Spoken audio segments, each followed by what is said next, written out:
So we forgot to add this into our episodes. Right now we have both Raw and SmackDown booked and ready for you guys, but somehow through all the confusion of everything and getting everything done, we forgot to explain that we did do a couple trades after the draft. So during our draft video, you heard us talking about how we were a little upset over some people that we picked and things like that. So there are three trades that we have to go over. Trade number one was straight up Big E for Baron Corbin. I wanted Big E. He wanted Baron Corbin. We're using them for the same purposes. It made sense. Yeah. The second one was a bigger trade where SmackDown now gets Nikki Bella, Tyler Breeze, Big Cass, and Tamina, and Raw gets in return Emma, Alexa Bliss, Dana Brooke, and Neville. So it was an even trade. It made sense for both of us. It helped both of us. It helped Mike's or Raw's women's roster and cruiserweight roster with Neville, and it helped my women's roster and the needs that I needed to fill on my roster. And then the third one, which is a little more underwhelming than all of them, but it still happened.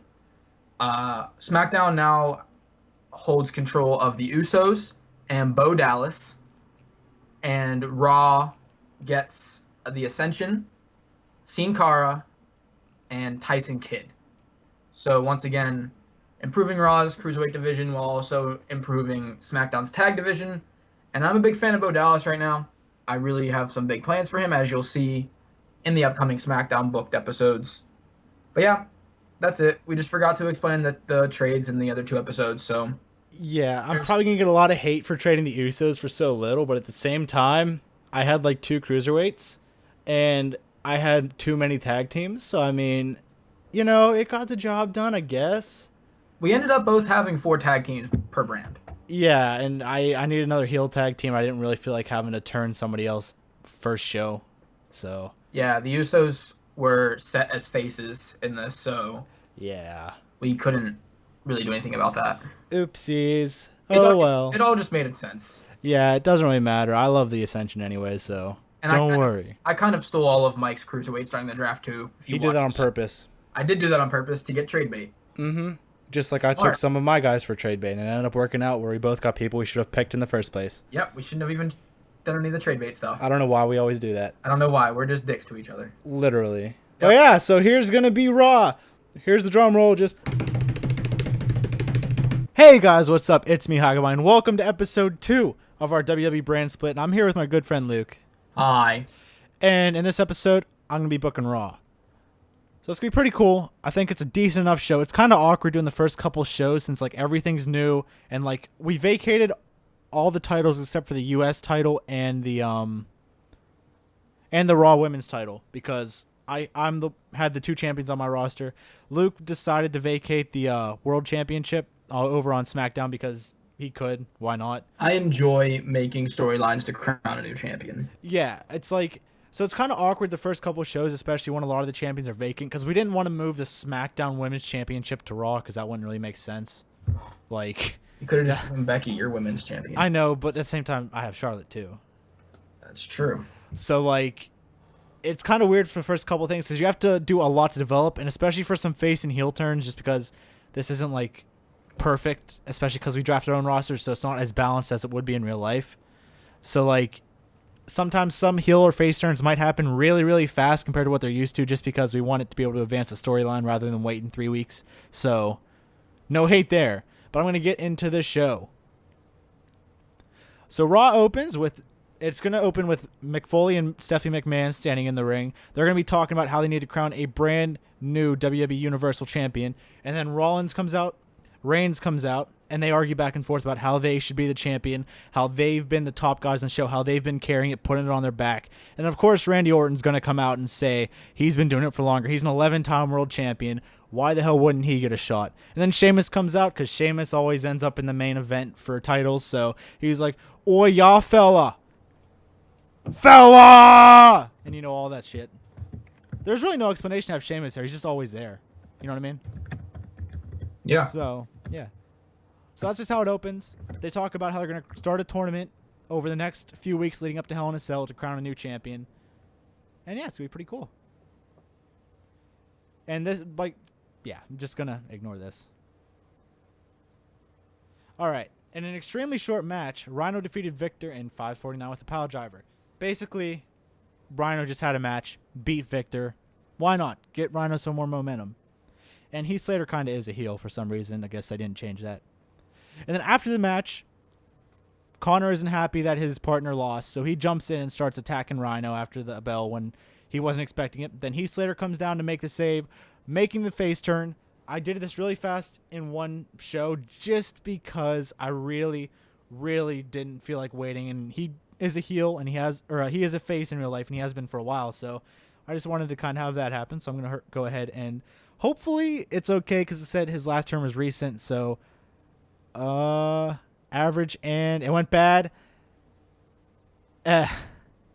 I'll get over it. Because I didn't really want to have those two, heel and face, in a team, but I wanted them to be a team, so I kind of had to make the decision. So we're going to go to the next segment. In an abysmal match, Nia Jax defeated Sarah Lee in 37 seconds. I just needed someone for her to squash, so I went to NXT. There was literally nobody except Mickey Knuckles, who was local, and Mickey Knuckles is the size of Nia Jax, so you can't really have her squash her. So I just brought up Sarah Lee, someone who I don't think has a future here. So, yeah, the match brought the crowd down. It happens. It happens. Nia Jax could have been worse considering it was a squash match. And then in a decent match, Corbin defeated Balor in 10:26 by pinfall after distraction from The Miz. So basically, Corbin rolled Balor up. Balor was running to the ropes. Miz came over. He distracted him. Corbin got the win. It was a quick win. It was a cheap win. Miz, who knows his intentions? Then after the match, Miz has a mic and starts yelling at Balor. People like you sicken me. You're the reason so many people get hurt. You're the reason. I'm the safest worker here. You need to watch it. Just basically continuing on from what he went on with Daniel Bryan. Just continuing that whole spiel with Finn Balor now. So it's going to be pretty cool. So it looks like Balor and Miz are going to be involved in a feud. And of course, you have to have Maurice there. Cut in here for a second. Yeah. Randy Orton is not an 11-time world champion. He's a 12-time world champion. Whoops. That too. Just wanted to be a jerk and point it out. Oh, no, it's fine. I couldn't remember which one it was. Either way, I was close. I'll take it. Then we got, and about that terrible wrestling and non-existent crowd heat somehow. Emma defeated Naomi in 9:05 by submission with an Emma lock. I'm actually shocked they didn't get better ratings considering it was Naomi and Emma. That's kind of weird. Maybe it's just because the crowd wasn't warmed up a little bit more. I don't know, but you know, it could have been a lot worse. It's a 40. Emma sucks. Okay, next segment. Basically, Lana and Rusev come out. Lana speaks for Rusev as she always does, and she issues an open challenge to anybody on the roster to take on Rusev. And if they can beat Rusev, she'll let them get a title shot next week on Raw. And Sin Cara came out. Sin Cara got shit on by Rusev. He lost in 6:26 by submission. But I don't know why the accolade isn't his submission. I need to change that. That's actually really weird they didn't give it to him. But yeah, so I'm going to give him the accolade, but he beat him with the accolade in 6:26. It was actually a decent match. Got 64. Like, I'm actually surprised. I'm actually really surprised. Ooh, Rusev's getting better. What got minuses? No, because Sin Cara's old. We already went over this. He's I know, but decline. It would have been better if the crowd wasn't dead. It would have probably been like a 70. Sin Cara was 10 years younger. You're right. Or if it was the real Sin Cara. Let's go to the next segment. In an abysmal match, Braun Strowman defeated Shark Boy in 104 by pinfall with a standing triangle choke. Strowman needed someone to be fed to him, just like Nia Jax, so why not Shark Boy? Braun had a 40, and that's amazing. Really? Yeah. Wow. I know, right? So Hashtag push Shark Boy 2016. Oh, Braun's getting better at technical and performance skills. Okay, I'm cool with that. Hashtag push Shark Boy 2016. He had a 24. He did worse than Strowman. Hashtag push Shark Boy 2016. Okay, friendo. Then a random segment backstage, Bliss runs into Becky Lynch. She interrupts her during a backstage interview just to build some heat between the two in the whole women's division and to get them on TV because why not? Then in about that decent wrestling but not much heat, Neville defeated Curtis Axel in 7:30 by pinfall with the Red Arrow. He beat him in his debut. He needed a match for today, so I just gave him Curtis Axel because Curtis Axel actually puts in decent matches in this somehow. Like he has decent ratings And that's pretty good to have him there. Like, he's a jobber, but like he's a jobber that'll make sure the match is at least decent. It got a 54. Not what I expect. I expected it to be a little bit higher, but I'm not complaining. It could have been so much worse. Neville's not suited to his gimmick, so I need to remember to change that. Any improvements? Curtis Axel's getting better. Huh. Nice. And then, and about the decent wrestling but little heat, American Alpha defeated the Shining Stars in 908 when Chad Gable defeated Epico by I can't even talk. By pinfall. Shut up. Jordan and Gable have excellent chemistry. Primo and Epico have great chemistry. Okay. Gable had a 66. Jordan had a 58. Epico and Primo had about a 48-ish. So, Primo, Epico, and Jason Jordan are getting better. Okay, cool. I really hope one of my superstars can win a match by preem fall. That should be Primo's finish. The preem fall. Like, yeah. Why not? It's like a sit-out power bomb. I like it. I like it. It could work. Because it goes into a pinfall after that? Yeah, it could work. But yeah, so just a random match, get American Alpha some momentum. Since we don't have a tag team champion, we're going to figure that out at some point.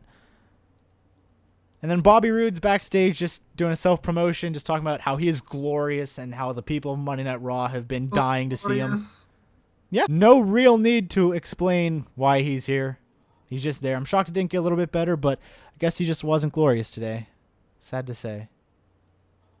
And then, oh, wow, this wasn't good. Your main event got a 64. In a good match, Roman Reigns defeated Cesaro in 1904 by using underhanded tactics. Basically, the ref got bumped. Reigns went for a nut shot, rolled him up. That's how it ended. So it's kind of foreshadowing a Reigns heel turn in the future. Because honestly, I have like 4 top faces and 1 heel. So that's not going to cut it.